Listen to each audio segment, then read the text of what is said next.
সাবেক প্রধানমন্ত্রী শেখ হাসিনার পতনের পর একে একে গুম হয়ে যাওয়া ব্যক্তিদের সন্ধান মিলতে থাকে। প্রকাশ্যে আসে আয়নাঘরের নাম, যেখানে ২০১৯ সালের ৯ এপ্রিল আইনশৃঙ্খলা বাহিনীর পরিচয়ে তুলে নেওয়া হয় পার্বত্য চট্টগ্রাম কেন্দ্রিক রাজনৈতিক দল ইউপিডিএফ-এর সংগঠক মাইকেল চাকমাকে। তার দাবি, ঢাকা সেনানিবাসের প্রতিরক্ষা গোয়েন্দা মহাপরিদপ্তরের কার্যালয়ের বন্দিশালায় ৫ বছর তাকে রাখা হয়েছিল। এমনকি সাবেক ব্রিগেডিয়ার আবদুল্লাহিল আমান আজমি জানিয়েছেন, তাকেও আটকে রাখা হয়েছিল একই বন্দিশালায়। মুক্তি পেয়ে মাইকেল চাকমা বলেন, যদি গোপন বন্দিশালার পরিবর্তন আনা হয়ে থাকে তাহলে সংশ্লিষ্ট বাহিনীগুলো অপকর্মের দায় নিজেদের উপর নিচ্ছে, সরকারের দোষ আড়ালের চেষ্টা করছে। গোপন কারাগার ভেঙে ফেলা মানে আলামত ধ্বংস, যা আরেকটি অপরাধ।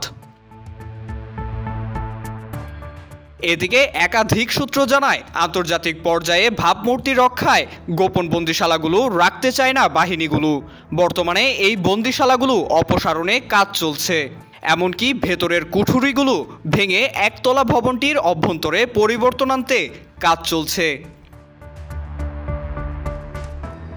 এছাড়া মানবাধিকার সংগঠনগুলোর তথ্য অনুযায়ী শেখ হাসিনার ১৫.৫ বছরের কর্তৃত্ববাদী শাসনকালে অন্তত ৬৭৭টি গুমের ঘটনা ঘটেছে।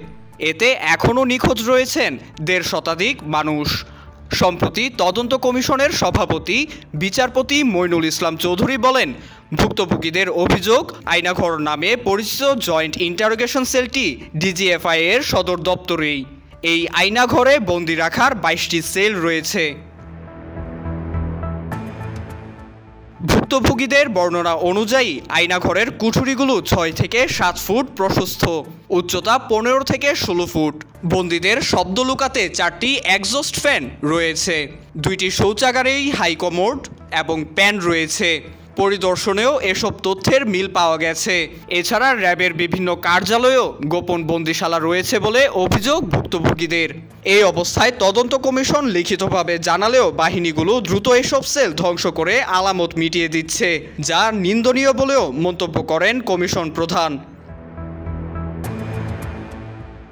IVTV USA, new York.